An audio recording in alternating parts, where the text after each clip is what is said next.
Beneath the blazing sun of the Valley of Mexico, a city once shimmered upon the waters, Tenochtitlan. Its towers rose from the lake like a dream of gold and blood, where priests walked in white robes stained red at the hem, and the air trembled with the scent of copal smoke and human fear.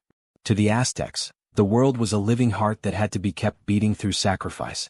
Every life, every illness, every breath was a transaction between man and God. Within this radiant empire, something darker stirred beneath the rituals of order, a terror that even the priests whispered about only at night. The Aztecs called it tlazali, spiritual filth, the contamination of the soul that could drive a person mad. It was not mere sickness. It was possession. Unlike the exorcisms known to the Christian world, where the devil is cast out by the name of Christ, the Aztec act of purification was a dialogue with gods themselves, with entities that did not represent evil but sacred imbalance. Madness, convulsions, screaming in tongues, these were not the signs of damnation but of divine presence. To be possessed was to be chosen. To cleanse the body was to restore cosmic order. And those who dared perform such rituals were neither priests nor sorcerers in the European sense, but ticital shamans who lived at the edge of death and sanity, walking between human and divine realms. Imagine the heart of the city, where the Great Pyramid casts its shadow over thousands of kneeling worshippers. Somewhere beyond the plazas in the dim confines of a reed hut, a young woman thrashes against her restraints, her eyes rolled white, her mouth muttering the name of a god no one dares to speak aloud.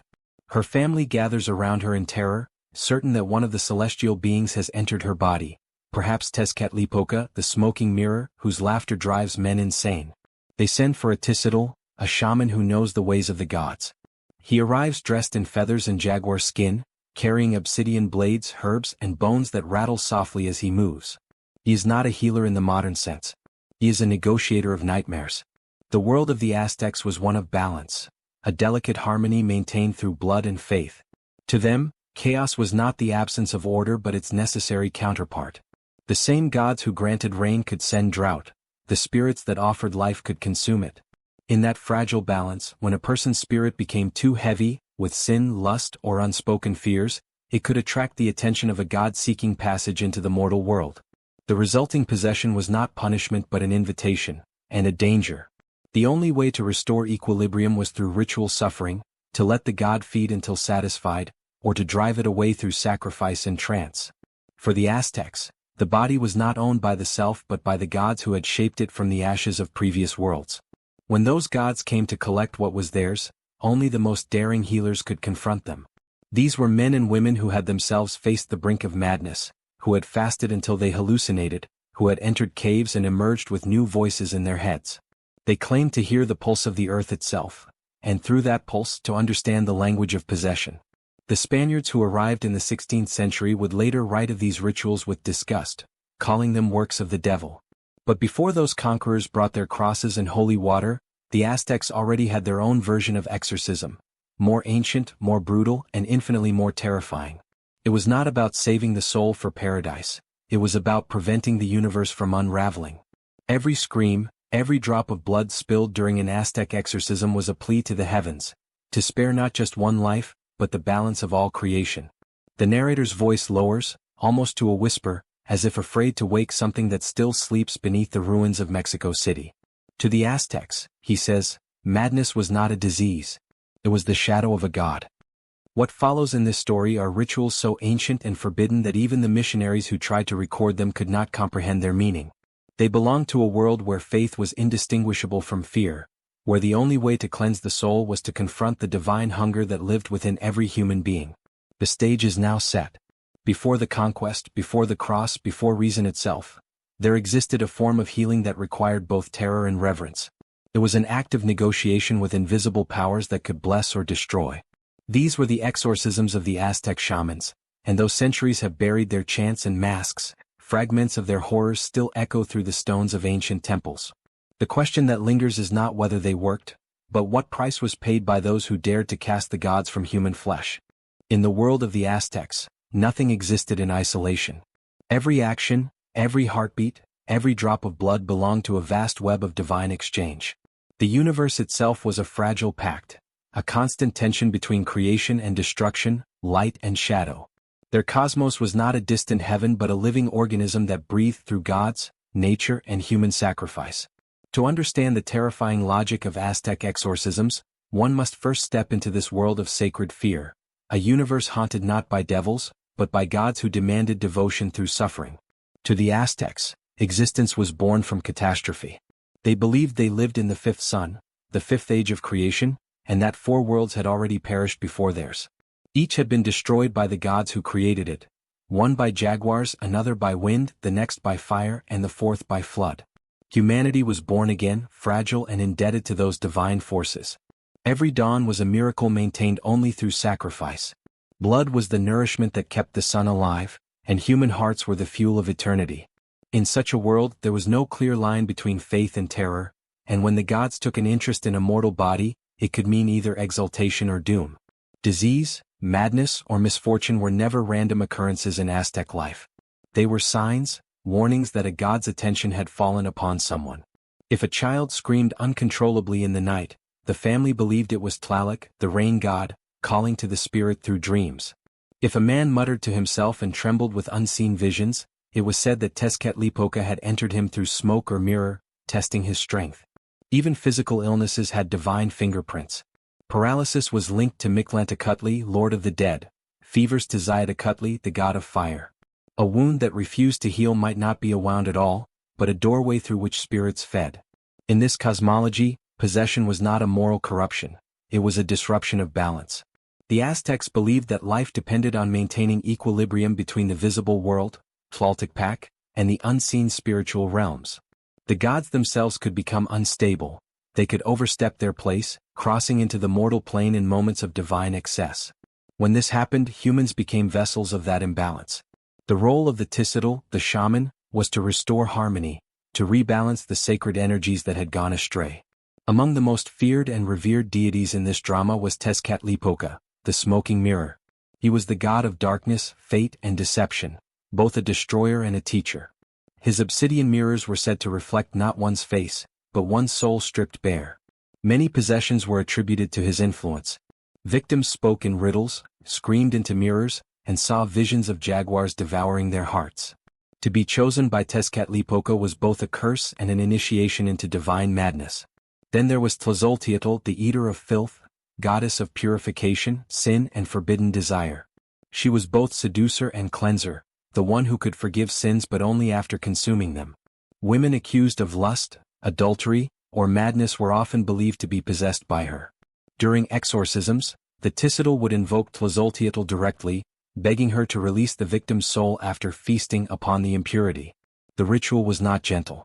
It often involved vomiting, bleeding, and ecstatic trance, a violent purification in which the goddess devoured the sickness she herself had inspired. Other spirits brought terror through nature itself. Tlaloc's wrath manifested in children's tears and drowning dreams. If a person gasped for air in their sleep or suffered from mysterious suffocation, it was said Tlaloc's watery realm had seeped into their lungs. The only remedy was ritual immersion, holding the victim underwater to mimic death before drawing them out reborn, purged of the god's touch. To outsiders it looked like cruelty. To the Aztecs, it was restoration, a symbolic drowning that gave life back to the spirit. Every layer of the Aztec cosmos was mirrored in ritual spaces. Their temples were not merely altars of stone but replicas of the universe itself, divided into the heavens above, the earth of the living, and the underworld below. When the Tissitl prepared for an exorcism, they did so within a symbolic map of creation. Fire represented the sun, water symbolized Tlaloc's domain, and blood served as the bridge between worlds. Each offering, each chant was a cosmic transaction. The possessed was not just a patient, they were the battleground where the balance of the universe was being renegotiated. The Spanish missionaries who later chronicled these beliefs wrote of them with both awe and disgust. They could not fathom how a culture could see gods in madness or holiness in pain. Yet for the Aztecs, fear was sacred. Terror was a reminder of divine proximity. To live without fear was to be cut off from the gods, to exist as something less than human. This idea bled into every corner of their civilization: art, war, love, and healing. Even their songs praised the trembling before divine power, celebrating it as proof that the world was still alive. In this cosmos of fear, exorcism was not an act of opposition but of reconciliation. The shaman did not fight the possessing entity as a Christian priest might battle a demon. Instead, they spoke to it, offered it gifts, persuaded it to depart, or let it feed until it released its hold. Every word, every gesture, was part of a sacred negotiation. Sometimes the god left quietly. Other times it demanded payment in blood. The Tisitle understood that to cleanse the body was to appease the divine appetite, for even gods could grow hungry for human essence. Through this lens, possession reveals the most unsettling truth about the Aztec soul, that holiness and horror were never opposites, but twins. Their civilization thrived upon the edge between reverence and terror. To suffer was not to fall from grace, it was to touch the gods themselves. And within that trembling contact, somewhere between faith and madness, the Aztec exorcisms took their shape. In the dim light of dawn, when the mist clings to the mountains and the cries of unseen birds echo through the valley, a lone figure kneels before a fire that burns blue with sacred herbs. His body is covered in symbols painted with ochre and blood, his eyes closed, his breath shallow. This is a Tisitle, a shaman of the Aztec world, chosen not by lineage or wealth but by ordeal. He is not a priest of temples nor a warrior of the battlefield, but something far more mysterious and feared, a walker between realms. His duty is both a blessing and a curse, to heal what no one else can touch, to confront the gods within men, and to risk his own sanity in the process. The path of the Tisitle begins not with training but with torment. Those destined for this role often first fall ill, seized by convulsions, visions, or madness that no ritual can cure. In Aztec belief, this suffering marks the moment a god selects the individual as a vessel. The person is said to be devoured by the spirit, broken down so that something divine may be rebuilt in its place. Families who witness such transformations speak of nights filled with inhuman screams, days of delirium, and dreams where the chosen one walks through endless fields of bones. When they emerge, trembling and half-starved, they carry new eyes, eyes that see into both the world of men and the world of gods. To become a Tisitle is to undergo a second birth.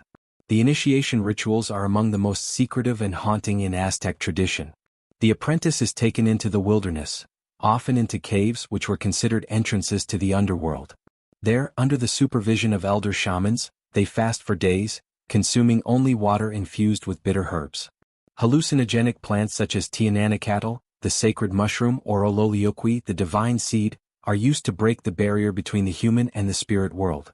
Under their influence, the initiate enters trances where their body seems to dissolve, where they are torn apart by animal spirits or devoured by the gods themselves. In these visions they must willingly die, not in flesh but in spirit, so that they may return as intermediaries between life and death. One account, preserved in fragments by early chroniclers, tells of an initiate who claimed to have been eaten by a jaguar during his vision quest. He described the beast's claws raking through his chest, its teeth crushing his skull, and his soul spilling like smoke into the sky. Yet, instead of terror, he felt release, as though the god had reshaped him from within. When he awoke, the elders painted his face with black soot, declaring that Tezcatlipoca, the smoking mirror, had chosen him as his messenger. From that day forward, he bore the name Heart of the Jaguar, and those who suffered madness or possession sought his help, knowing he had already walked through the same darkness. Such initiations were not mere ceremony but psychological rebirth. The Aztecs believed that a shaman could not heal another unless they had themselves been consumed by divine forces. They needed to understand the taste of possession, to have looked into the obsidian mirror and seen the shifting faces of gods. Only then could they recognize the voices that tormented others, and know how to speak to them. This intimate knowledge made the Tisitle both revered and feared. Ordinary people approached them with offerings of maize, feathers, or blood, whispering their names with awe. Yet few dared to touch them, for it was said that a shaman carried the residue of the god's madness inside him, a lingering shadow that could infect anyone unprepared. The Tisitle's tools reflected this duality of reverence and dread. They carried pouches of sacred herbs, tlapatl to numb the body, peyote to open the mind, and obsidian blades sharpened so fine they could slice through skin like breath. Mirrors of volcanic glass were used to gaze into the spirit world, their polished surfaces said to reveal what human eyes could not. Animal bones, claws, and feathers adorned their attire, each tied to a specific deity. The jaguar symbolized power and transformation, the owl, death and prophecy, the serpent, wisdom and rebirth. When a Tisitle prepared to conduct an exorcism, these symbols became his armor, protection against the chaos he was about to summon. But the life of a Tisitle was not one of peace. Constant exposure to the unseen world took its toll. Many were said to lose their sanity, wandering into forests to speak with spirits that no one else could hear. Some became so consumed by their visions that they forgot their human names entirely. To outsiders they seemed cursed, but to the Aztecs this madness was sacred. It was proof of communion with forces beyond mortal understanding. A Tissitol who trembled and spoke in tongues was not shamed. He was admired as one who carried the voice of the gods in his chest. The Spanish friars who later encountered these shamans mistook them for witches and demon worshippers. They saw their rituals, the bloodletting, the chants, the hallucinogens, as proof of diabolic possession. Yet what they failed to grasp was that the Tissitol stood at the heart of Aztec spirituality. They were the interpreters of divine will, mediators between humanity and the cosmos. When illness struck or madness spread, it was not the priest of Huitzilopochtli or the emperor's healers who were called. It was the Tissitol, the one who could speak to what lived inside the suffering. Their voices carried both comfort and terror. During healing ceremonies, their chants were said to mimic the rhythm of the earth itself, slow, pulsing like a heartbeat beneath the soil. Their songs called upon the gods to remember mercy, to spare the vessel they had chosen. Sometimes the Tissitol would paint his face half white and half black, symbolizing his role as a bridge between night and day, order and chaos.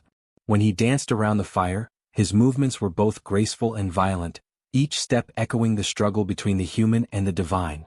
And yet, for all their wisdom, the Tissitol lived under constant threat. To fail an exorcism meant risking one's own life, for the spirit expelled from the victim might choose a new host, the shaman himself. Many Tissitol carried scars from such battles, claiming that gods had marked them for eternity. A hand that trembled uncontrollably, a voice that stuttered, eyes that could not bear the sun.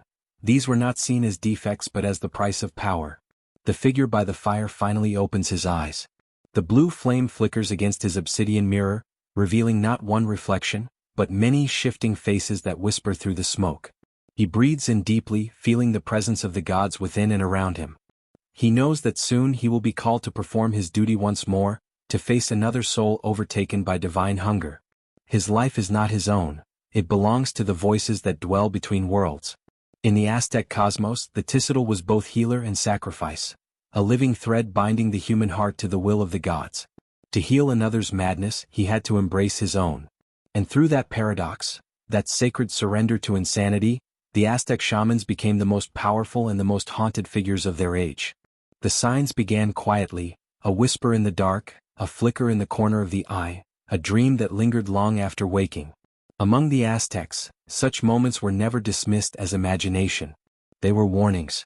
To them, the human body was a fragile shell of divine energy, constantly vulnerable to forces beyond sight. When the gods entered the world of men, they did not come as voices of comfort or light, but as storms that shook the mind and shattered the soul. Possession was not merely feared, it was a sacred catastrophe. It meant that the fragile veil between the mortal and divine had been torn, and something vast had stepped through. In every Aztec household, there was a quiet dread that the gods might choose someone, a child, a lover, a parent, as their vessel. The first signs were almost invisible. A sudden withdrawal from family, the refusal to eat, or a look in the eyes that seemed to see something far away. The afflicted might begin to mutter to themselves, laugh at nothing, or wake screaming at night. Sometimes their body would contort in violent spasms, as if invisible hands were twisting their limbs. Others would fall into trances, speaking in ancient tongues or reciting hymns no one had taught them. These were not seen as symptoms of illness but messages from the divine. The gods were speaking and their language was agony. Different gods left different marks on their chosen vessels. When Tezcatlipoca, the smoking mirror, entered a human body, his presence was unmistakable. The victim's eyes grew wild and reflective, as though mirrors had replaced their pupils. They would laugh at inappropriate times, predict deaths that later came true, or destroy sacred objects in fits of uncontrollable rage. Witnesses said it was as if the god himself was testing the boundaries of the mortal shell, pushing against it until it broke. Those possessed by Tezcatlipoca often spoke of seeing their own faces dissolve into smoke, the god's way of reminding them that identity itself was an illusion. If the victim's body trembled with fever and their skin turned cold and pale, the family feared the touch of Mictlantecutli, the lord of the underworld. Such possessions brought dreams of decay, corpses speaking, bones rattling, the sensation of drowning in soil. The afflicted would become obsessed with death, collecting bones or ashes, whispering to shadows. They might wander cemeteries at night, murmuring to the spirits of the dead as though greeting old friends. The Aztecs believed that Mictlantecutli possessed those who had somehow evaded their destined death, reclaiming his due through torment before release. When it was Tlazolteotl, the eater of filth, who entered, the signs were more disturbing still. Victims would weep uncontrollably, confessing forbidden desires, shameful deeds, or thoughts they had never dared speak. Women would tear their clothes and smear ash across their bodies, claiming that the goddess was feeding on their sins. Men might sink into lustful delirium, consumed by guilt and ecstasy in equal measure. Tlazolteotl was both purifier and corrupter. She devoured the impurities of the soul but left behind the scars of her feast. To be chosen by her was both punishment and absolution, a cleansing through humiliation. The arrival of Tlaloc, the rain god, was accompanied by different horrors. Children were often the ones he claimed, their small bodies racked with convulsions that mirrored the trembling of thunderclouds. They would cough and gasp as though drowning in invisible water. Their tears were seen as offerings to the god, and families sometimes wept with them, believing that the child's suffering would bring rain to the crops. Some even refused to seek help, convinced that to interrupt the god's work would anger him. Only when the child's suffering became unbearable did they summon a Ticitl, a shaman who could intercede between mortal sorrow and divine hunger. The emotional toll on families was immense. To watch a loved one consumed by divine possession was to witness a slow erasure of humanity. Parents begged the gods for mercy, offering food, flowers, or even small blood sacrifices to appease them. Wives fasted for days, husbands beat drums through the night, trying to lull the spirits into peace. But when the signs grew violent, when the possessed began to attack others or mutilate themselves, it became clear that ordinary offerings would not suffice. The god had to be confronted directly. The afflicted were then isolated in a darkened room or a sacred hut near the temples, their body painted in black and red, the colors of war and transformation. The Ticitl would be summoned, carrying obsidian mirrors, herbs, and blades. He would study the victim in silence, looking for the subtle signs of which deity held them captive. Each god had its own rhythm, its own pulse that could be felt beneath the skin. The shaman's first task was not to heal, but to listen, to sense the presence of the divine within the chaos. Only when he understood the nature of the intrusion could he prepare the rites of expulsion. For those who lived through these possessions, the aftermath was often as haunting as the event itself. Some never fully returned to themselves. They spoke softly, moved slowly as though part of them still belonged to the other world. Others became seers, claiming to retain fragments of the god's vision. Their families treated them with reverence and fear, feeding them separately, avoiding their gaze for too long. To touch a person who had once been a vessel was to risk contamination. The god's residue could cling to flesh like smoke. The Spanish chroniclers who recorded these phenomena interpreted them through the lens of their own religion. They called the afflicted demon-possessed, their behavior evidence of Satan's work. But for the Aztecs, these were not demonic visitations. They were divine encounters, terrifying, yes, but also sacred. The gods chose only those strong enough to bear their presence. Even madness in this sense was an honor. To be seized by the divine was to be acknowledged by the forces that sustained the cosmos. Still, not every possession ended with reverence. Some were too violent, too destructive. There were cases where entire households were burned to cleanse the infection, where the possessed were sacrificed to ensure that the god's energy would return to its rightful place. Such measures were seen not as cruelty but as cosmic necessity. In a world where even the sun required blood to rise, one human life weighed little against the stability of the universe.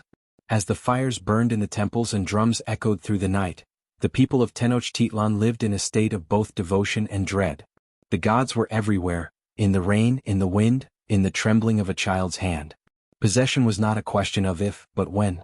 Every family prayed that the divine eye would pass over them, that their walls would remain silent and their dreams untroubled. But those who were chosen could not escape their fate. For the Aztecs, to be possessed was not to be cursed, but to be touched by eternity, an unbearable honor, a glimpse into the terrible beauty of the divine. And in that moment, when the human body convulsed under the weight of a god's presence, the boundary between life and myth dissolved. The possessed became a living sacrifice, a mirror through which the cosmos looked back at itself. Night descends on the valley like a heavy veil, and the fires of Tenochtitlan begin to flicker across the city's reflection in the lake.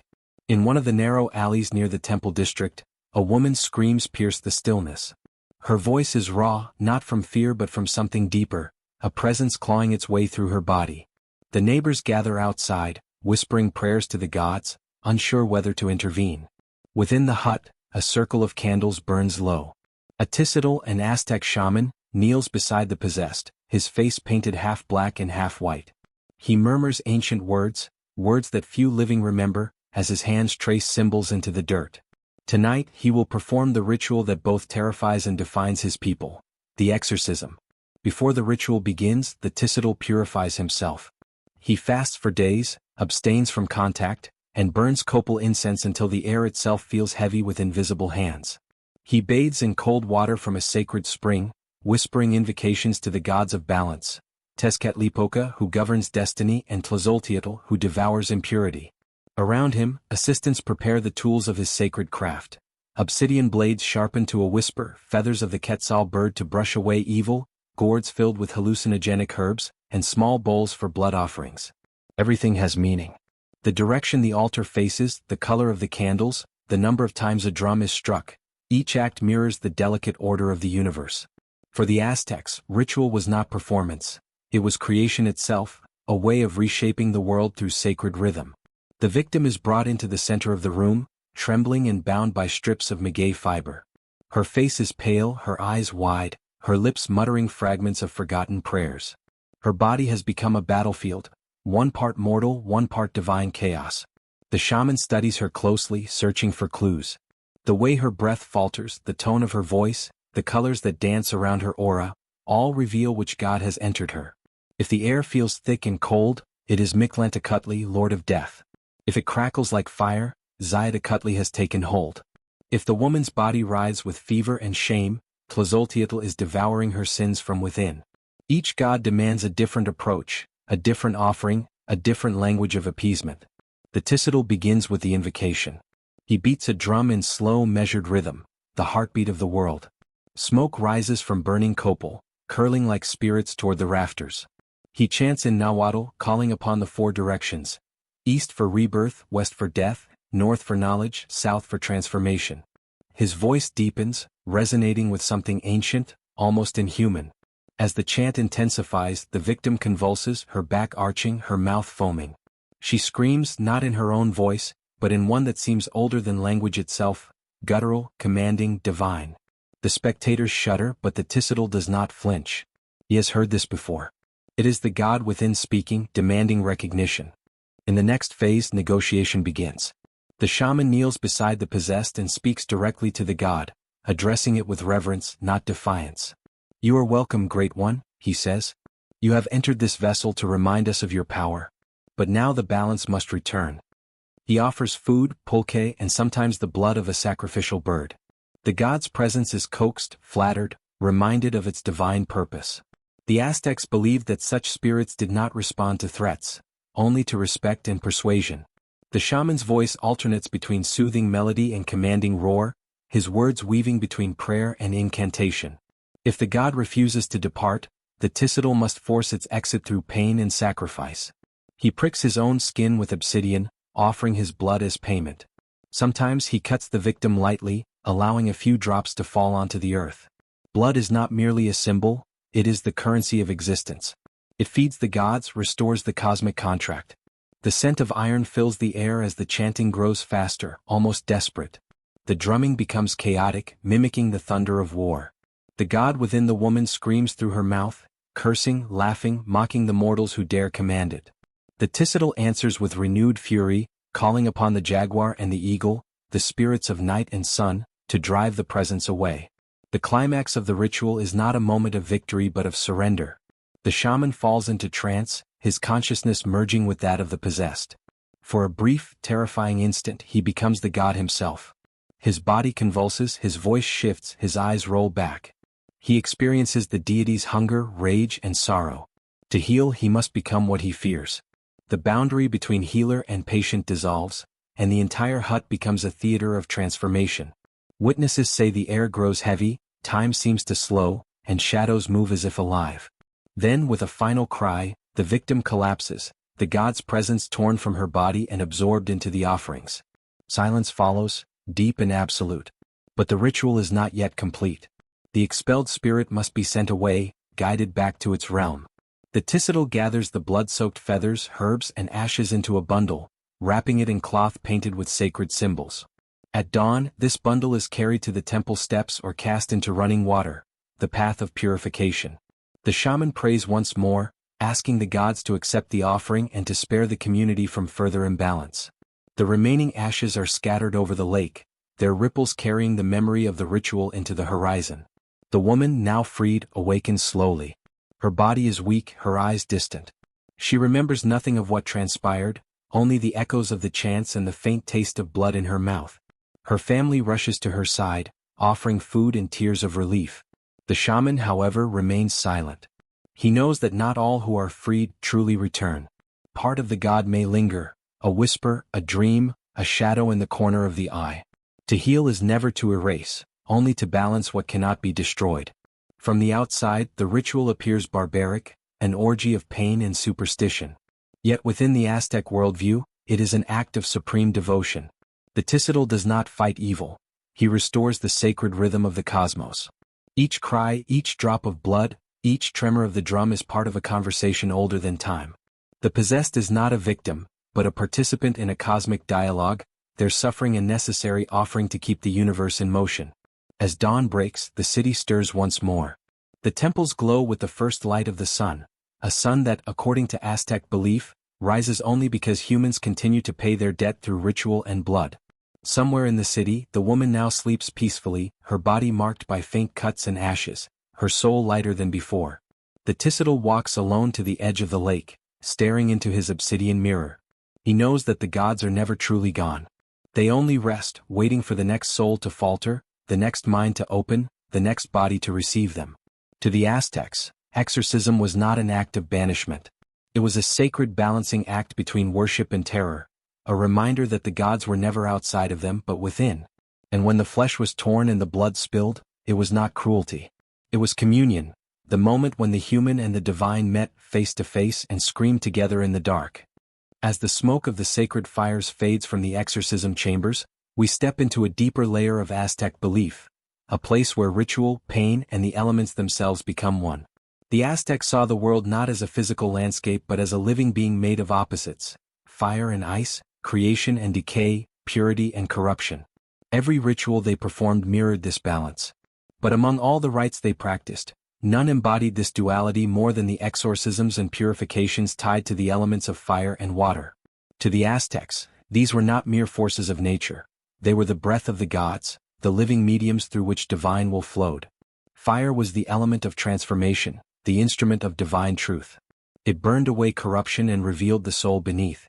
In Aztec cosmology, the god Xicotencatl reigned over flame, a being of eternal renewal who could cleanse, heal, or annihilate. When a person was believed to be consumed by a malevolent spirit or cursed essence, the Tizitl would summon the power of Xicotencatl through sacred flame. Small fires were built using copal resin, maize husks, and feathers, materials believed to trap both the spirit's essence and its hold over the victim. As the fire consumed these offerings, the smoke was said to carry the spirit's power upward, transforming it into something new, something pure. But fire purification was never gentle. For those afflicted by deep spiritual corruption, the flames were brought close, dangerously close. The Tizitl would wave burning copal over the victim's skin, so near that the heat singed their hair. The pain was not punishment, it was medicine. It was believed that only through physical suffering could the spirit's grip be broken. The flesh must burn so the soul can breathe, an old priest once said, recorded in a post-conquest codex. This act of purification through fire was both terrifying and sacred. The scent of burning herbs, skin, and resin mingled into an atmosphere that felt half human, half divine. A moment when the living world and the realm of gods blurred into one. In contrast to fire, water represented forgiveness, the soft touch of divine compassion. Where fire burned away sin, water washed it clean. The Aztec goddess Calcayatlicue, lady of lakes and running streams, ruled over this domain. Her priests believed that water carried memory, that every drop retained echoes of the god's creation of the world. During exorcisms or purifications performed in her name, the Tizitl would lead the afflicted to sacred springs, rivers, or lakes where rituals of immersion were carried out. They would be bathed in freezing water at dawn, their skin turning pale as the shaman chanted words invoking rebirth. The act resembled baptism, but it was far older and more perilous. Sometimes, the Tizitl would hold the person beneath the surface, chanting prayers as they struggled, believing that the moment between drowning and breathlessness was when the spirit could be forced to flee. The air that followed when they were finally lifted out, gasping, shivering, reborn, symbolized the soul's return to balance. In Aztec belief, such a ritual was not cruelty but mercy, an imitation of the gods who themselves were said to have been drowned and resurrected in the primordial waters of creation. Yet there were darker variations, those that combined both fire and water, rituals of extreme purification reserved for the most dangerous possessions. The ticitle would alternate between burning herbs near the body and plunging the victim into cold water.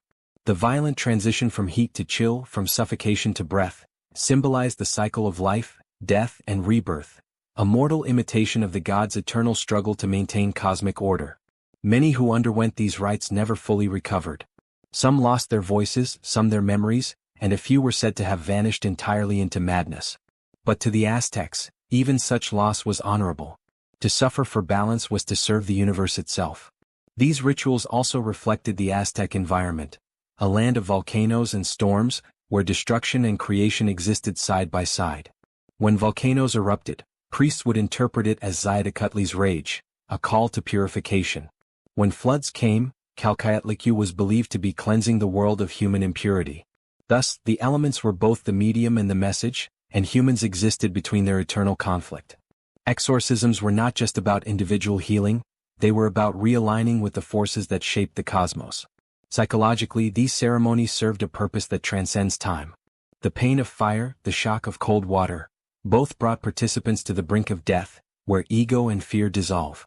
In that vulnerable state, the victim often experienced visions, the kind modern scholars describe as altered states of consciousness. Through sensory overload, the shaman could guide the afflicted beyond their own terror, allowing the psyche to confront what haunted it. Whether one believes in spirits or psychology, the outcome was the same: transformation through ordeal. One particular ritual, recorded in fragments after the conquest, tells of a woman said to be possessed by the god of decay, Tezcatlipoca, in his dark aspect. She was brought to the temple courtyard, where a circle of fire was lit around her. The flames closed in slowly as the ticitle chanted and the drums echoed. Just before the fire touched her, she was drenched with freezing lake water, collapsing into the mud as steam rose around her. The crowd watched in reverent silence, believing they had witnessed her rebirth, a soul cleansed by both elements, claimed by neither. Even in death, the elements played a role. Corpses were sometimes purified before cremation or burial, their bodies washed with sacred water and anointed with burning incense. It was believed that if impurity remained, the soul would wander, neither in the realm of the dead nor among the gods, but trapped between. Thus, exorcism and purification extended beyond life itself. The Aztecs sought not salvation but equilibrium, a world where no soul, living or dead, disrupted the cosmic flow. The duality of these rituals reveals something profound about Aztec psychology. They understood suffering not as punishment, but as participation in divine order. The pain of fire and the shock of water were reminders that life was not meant to be comfortable. It was meant to be meaningful. Every scar, every gasp for air, every tremor beneath the flames was an offering to the gods who sustained the sun, the rain, and the beating heart of existence. When Spanish priests first witnessed these rites, they called them barbaric, satanic, the works of savages. But they misunderstood. The Aztecs did not perform these acts out of cruelty, they did them out of devotion, a devotion so complete that it accepted pain as a form of love. To the ticitle, cleansing the soul through agony was the highest form of mercy. Fire was not a weapon and water not a punishment. They were reminders that the world itself was alive, and that every living thing must burn, drown, and be reborn again.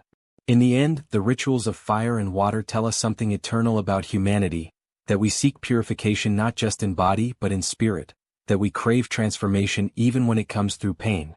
For the Aztecs, these elemental exorcisms were not myths or madness. They were the pulse of the cosmos made flesh. And as the flames flickered and the waters churned beneath the moonlit sky, one truth burned brighter than all, that through destruction comes creation and through agony transcendence. Above the smoking temples and the blood-slicked altars of Tenochtitlan, the gods themselves watched, not as distant deities, but as reflections of every human fear and desire. To the Aztecs, their gods were not symbols of morality. They were embodiments of truth, raw, merciless, and divine. And no god captured the duality of pain and enlightenment more than Tezcatlipoca, the smoking mirror, and Ometeotl, the lord and lady of duality. In their mythology, pain was not a curse, it was a teacher. To suffer was to see. To bleed was to remember. In this section, we enter the most forbidden philosophy of Aztec spirituality, the idea that pain itself was divine wisdom, and that the gods demanded their followers to experience suffering not as punishment, but as revelation. Tezcatlipoca was the god of fate, darkness, and transformation, the one who both blessed and destroyed. His mirror of obsidian did not reflect beauty, it reflected the truth beneath the mask. When the Tizitl performed an exorcism, he was said to channel Tezcatlipoca's essence, confronting the possessed not with mercy but with clarity. To look into the mirror was to see one's own corruption, the part of the soul that hungered, lied, or betrayed.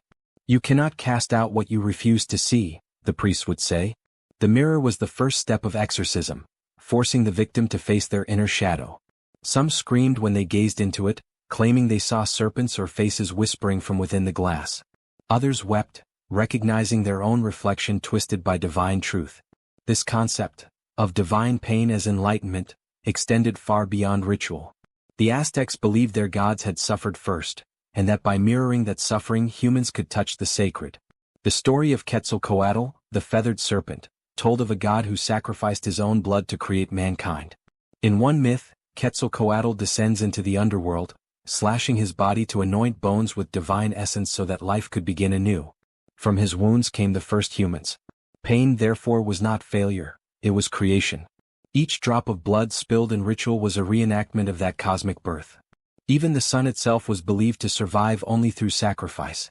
The fifth sun, under which the Aztecs lived, was powered by human offerings, a grim but poetic metaphor for life's cost. The gods bled for us, said the priests. Now we bleed for them. Every exorcism, every wound, every purification through fire and water was part of this endless exchange. A cycle of giving and receiving, destruction and renewal. When a Tizitl cut his own skin to cleanse a spirit, he was not merely bleeding. He was participating in the divine rhythm that sustained the universe. Psychologically, this belief system forged a society that did not fear pain, it revered it. Pain was a teacher, a purifier, a bridge to the divine. Warriors welcomed it in battle, priests sought it in devotion, and commoners endured it in ritual penance. To hurt was to grow closer to the gods. To escape pain was to live in ignorance. The Tizitl understood this deeply. Every exorcism was a conversation between flesh and spirit, between suffering and understanding. The more intense the agony, the clearer the message. Modern minds might recoil at this logic, yet it reveals something timeless, humanity's instinct to find meaning within pain, to transform suffering into purpose. Among the gods, none embodied this paradox more perfectly than Totec, the flayed one. His worshippers believed that renewal required shedding the old self, quite literally. Priests wore the flayed skins of sacrificial victims, their bodies steaming beneath the raw flesh, symbolizing rebirth and transformation. In exorcisms inspired by Totec, the Tizitl would sometimes scrape or pierce the victim's skin lightly, believing that the spirit clung to the outer layer like a parasite. To remove the skin, even symbolically, was to reveal purity beneath. The act was horrifying to behold, the scent of blood thick in the air, the shaman's hands trembling between violence and sanctity, but to the Aztecs, it was not cruelty. It was metamorphosis. These gods of pain did not torment humanity, they mirrored its nature. Ometeotl, the dual god, both male and female, both creation and destruction, was the essence of balance. To understand Ometeotl was to accept that beauty and horror were one. The Aztecs knew no heaven without a hell, no life without death, no joy without agony. The Tizitl's work reflected this philosophy perfectly. He did not cast out darkness, he integrated it. He showed his people that what they feared was also what gave them meaning. During the height of Tenochtitlan's religious festivals, massive public rituals demonstrated this cosmic truth on an unimaginable scale. Thousands gathered at the great temple to witness sacrifices offered to the gods of war and rebirth. But what outsiders misunderstood was the emotion behind it. These were not acts of simple violence, they were profound spiritual experiences. As the victims' hearts were lifted toward the sun, their blood cascading down the pyramid steps, the people below believed they were witnessing divine union, the gods consuming the essence that kept the cosmos alive. Pain once again was not an end. It was a bridge between realms. In private rituals, Tizitl often entered trances that mirrored divine suffering. They inhaled smoke from burning herbs, their minds dissolving into visions of gods writhing, bleeding, transforming. Through these hallucinations they sought understanding.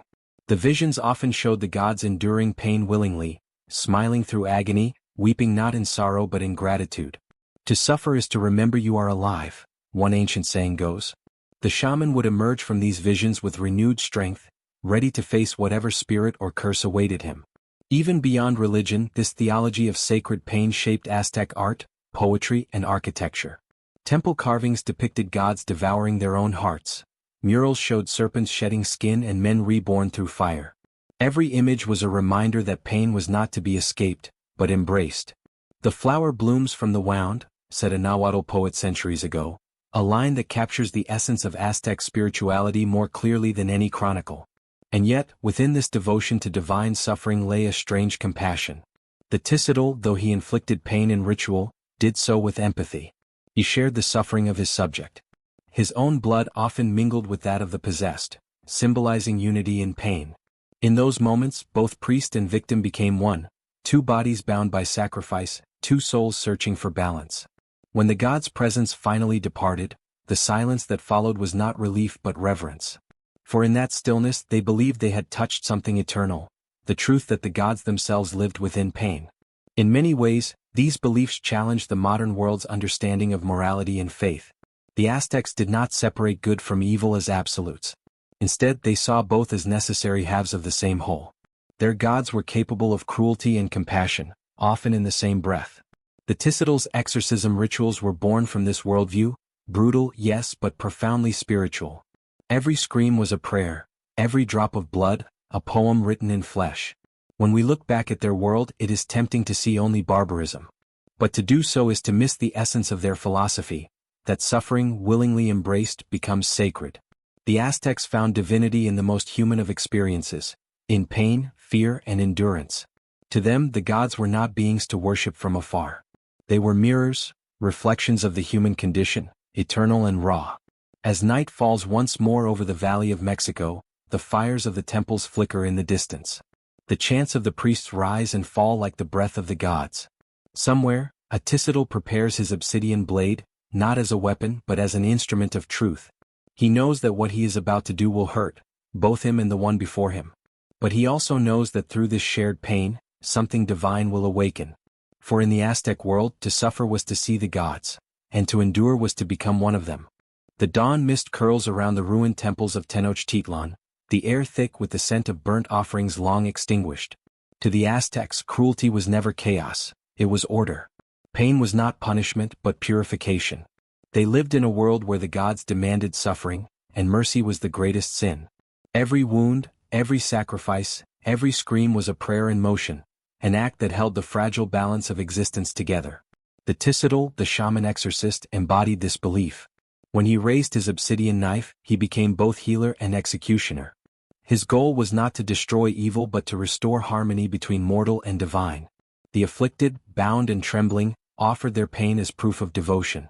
To outsiders, these exorcisms looked like cruelty, bloodletting, chanting, ritual mutilation. But to the Aztecs, it was faith made visible. Their world was built on the idea that life itself demanded sacrifice. The sun rose because the gods had bled. The crops grew because humans offered their own flesh in return. Mercy in such a world was not kindness, it was betrayal. To refuse pain was to defy the gods and invite destruction. The Aztec heart understood something brutal yet profound. Creation and suffering were the same force wearing different masks. Even their art whispered this truth. The same hands that painted flowers on temple walls also carved skulls from stone. Beauty and cruelty were not opposites, they were inseparable. The sacred flower only bloomed because the earth was fed with blood. To love the world was to feed it, sometimes with one's own life. Spanish chroniclers, horrified by what they saw, called it savagery. Yet they misunderstood. The Aztecs did not worship pain, they worshipped balance. Their rituals were mathematics written in blood, every offering carefully measured to sustain the universe. For them, cruelty was not the opposite of compassion. It was compassion perfected, an act that ensured the world would continue another day. When the Tissitol whispered, "Pain purifies," he was not speaking metaphorically. He meant it. Suffering was transformation, agony was rebirth. His exorcisms were not acts of hatred but of faith. Faith that the gods were listening, that every cut and cry meant something in the great cosmic cycle. This is what made Aztec cruelty sacred. It was not mindless violence, it was devotion sharpened into ritual. And though their empire has fallen, the echo of that faith lingers. It asks a question that still haunts us. If suffering brings meaning, is cruelty always evil?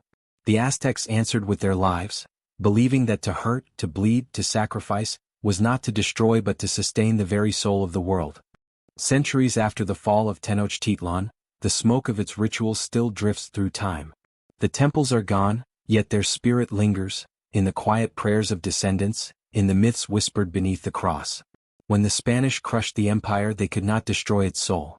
The Ticidal, the shaman exorcist, survived in secret, hiding his rituals behind Christian symbols.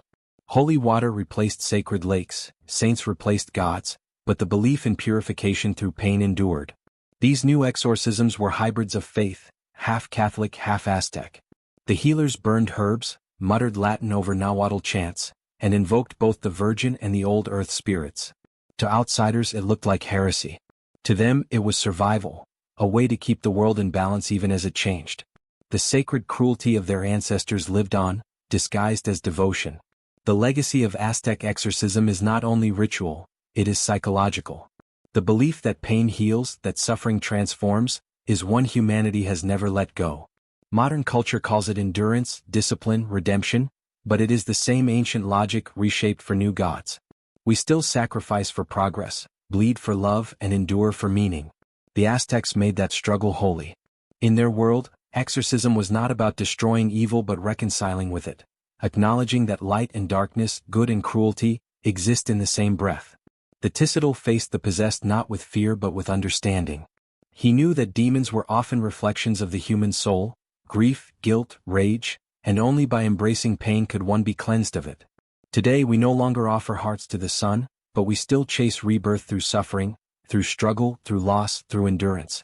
The legacy of the Aztecs reminds us that pain, for all its horror, remains one of humanity's oldest teachers.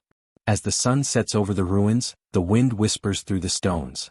The drums are silent, yet their rhythm lingers, the rhythm of sacrifice, of faith born in fire. The Aztecs are gone, but their vision endures, that pain is not only punishment but proof of life. Their world teaches us one final haunting truth, that cruelty and compassion are not enemies, but twins born from the same human need to find meaning in suffering. The Aztecs looked into the abyss, and instead of turning away they built their faith upon it. And perhaps in our own ways we still do the same.